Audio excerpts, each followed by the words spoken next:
You guys know speed walking, right? A lot of immigrant dads speed walk. I don't know if Mexican dad, do Indian dads speed walk? Yeah, speed walking is their thing, all right? My dad, speed walking, for you guys, it's like where like the lower body moves, upper body's straight. There's a lot of just... And they're very angry that this is bullshit. Why did I come to this country? I had to leave my country to come here and walk these streets. This is bullshit. My dad used to speed walk, and he used to take us with him to go speed walking when I was like 8 years old. On a Saturday, I'd be asleep. My dad, come on, wake up, we're gonna go speed walking. I was like, Dad, I'm 8 years old, I'm trying to sleep, we're gonna go speed walking. We'd go out to speed walk. He was twice my size, so he would just walk away from me.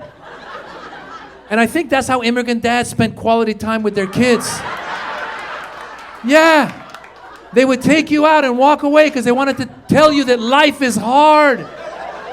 Right? They'd be like, come on, son, keep up. There might be a revolution. You have to escape. Let's go. Keep up. This is training for the next revolution. Keep up.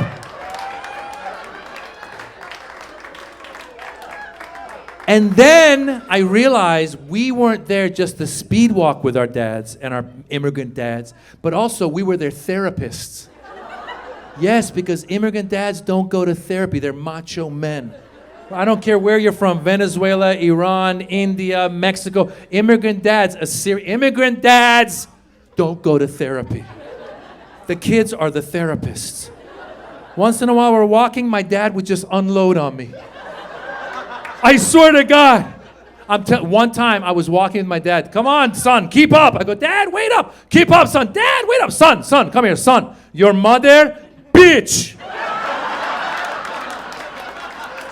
I go, oh shit. I think we just had a breakthrough. That was good. Your next session is gonna be free. That was really good. It was a different world. Different world. Parenting was different. Like our parents didn't do like birds and the bees. Josefa, did your Indian dad do? No. Didn't even know what it meant. I asked my Persian dad, I go, can you do the birds and the bees? He goes, son, we don't have birds and bees. We have lawyers and doctors.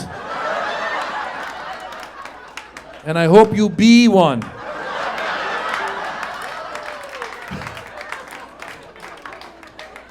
You know how I learned about the birds and the bees? This is how I learned. When I was in the 7th grade, my friend David was walking home one day from school. He found 3 grocery bags filled with Playboys. Just outside by the garbage. That's how they used to do it back in the day. Then the guy was done, he would pay it forward. Yeah, he was done with his Playboys, he'd leave it outside. He's like, some pervert will find this and make use of it. David came up to me and goes, listen, I got 3 bags of Playboys. You want one? I go, of course I want a bag of Playboys. I took it home, I taught myself the birds and the bees. I was very good at it, thank you very much. Thank you. But then also having the immigrant entrepreneurial mentality, 6 months later, I took the bag to school and sold it to all the other boys. Made a profit, bought my first house. Thank you very much. Nobody did birds and the bees. Now we got to do birds and bees. I stumbled into the birds and the bees. Who's got young kids here? Who's got young kids? Anybody? There you go. How old are your kids? 12 and 18. There you go. How old are your kids? 17. Did either of you do birds and bees with your kid, the sex talk? Did you do it? You did, right? And you kind of did, right? You were like, here, let me get you started. Right? You're like, here's a man, here's a woman, and here's a magazine. Go figure it out. No, listen, I didn't even mean to. I didn't mean to do the birds and the bees. I stumbled into it because we read books as parents now. We read books. And the book says if your kids ever ask you a question, answer them honestly. That's what you got to do, right? So I was watching when my daughter was 8 and my son was 10. I was watching a TV show with them. First of all, as your boy gets into his like teenage years, boys get a little spaced out. Like Dara's a smart guy, but he's a little just, oh. And girls are sharp. You're sharp. My daughter is like CSI, FBI, CIA, all combined. She is paying attention. Guys, we were watching the TV show Blackish. Great show, right? Blackish. First episode of the whole show. I didn't know this was going to happen. I'm watching with the kids. First scene of the whole show. The father walks in to his high school son's room. He opens the door, and the high school son is about to masturbate. Like he's about to pull his underwear down. The dad opens the door. He sees it. He goes, "Oh!" And he walks out. And the son goes, "Oh!" And he jumps on the bed. My son doesn't even notice. My son, he's just, "Oh." My daughter, right away, she goes, "What just happened?" I go, what just happened? Like, what just happened, like, on TV or in the world? In the world? She goes, "No, what just happened on TV?" And the whole time, I'm like, be honest. I go, "Okay, baby, this is what happened. This is what happened. I go, "Okay. What happened was, the kid is in high school, and the father walked in the room, and he was in his underwear, and it was embarrassing, so the father walked out." And she goes, "Oh, okay." I go, "Thank God I just dodged the bullet." Very next scene, the father goes into the mother. He goes, "Hey, I just caught our son playing with himself." Again, my son just, "Oh." My daughter, she goes, "What does that mean?" I go, "What does that mean?" She goes, "Yeah, what does that mean?" I go, "What is that? What is that?" Okay, be honest. Okay, what that means? I go, okay, playing with it. What that means, playing with it. What that means, playing with yourself. What that means is once in a while, when boys are in high school, they just squeeze their pee-pee, just a little squeeze, just a poo-poo-poo-poo, just a poo-poo-poo-poo, just a little poo-poo-poo-poo, poo-poo-poo-poo. She looked at me like, "What the fuck?" I go, "No, it's just a little, just a poo-poo-poo-poo, just a little poo-poo-poo, just a poo-poo-poo." And then she goes, "Did you do it?" I go, "Listen, we don't have birds and bees. We have lawyers and doctors. Stop asking questions." Shit.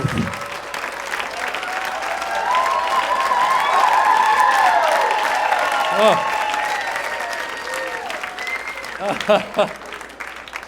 It's just ongoing. And in the middle of all that, we got a pandemic puppy. Anybody else here get a pandemic puppy? There you go. You got one? Which kind did you get? Chihuahua, there you go. You guys live together? Fantastic. You said no? You said yes? Some weird shit's happening right now. Because Amir thinks they live together. Elizabeth's like, "No, motherfucker, you don't pay rent."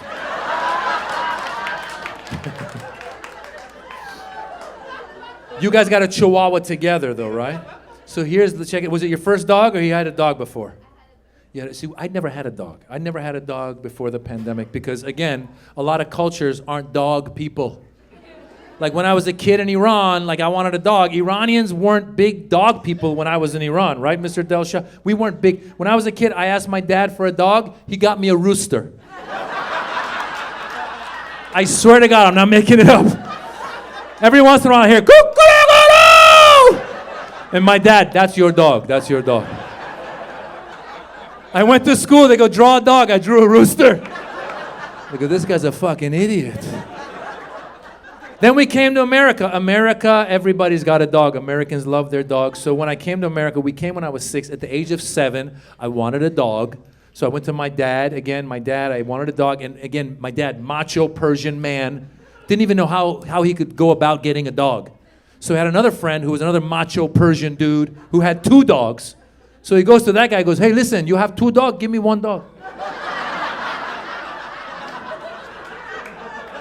And the guy's like, "Sure, take dog."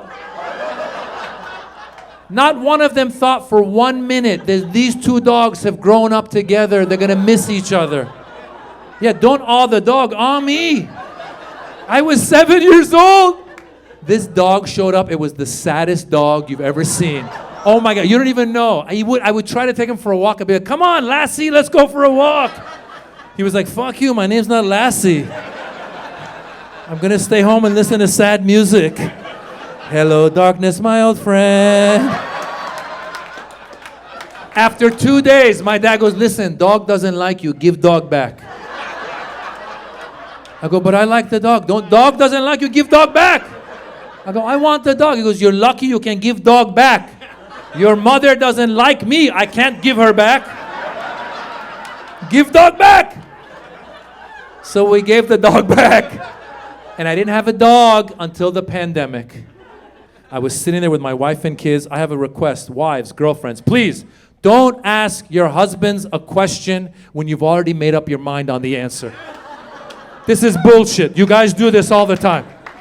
Right?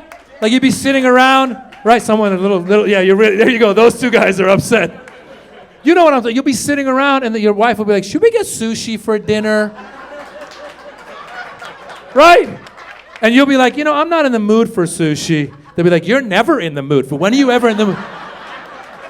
If you want the sushi, get the fucking sushi! I'll eat whatever you give me!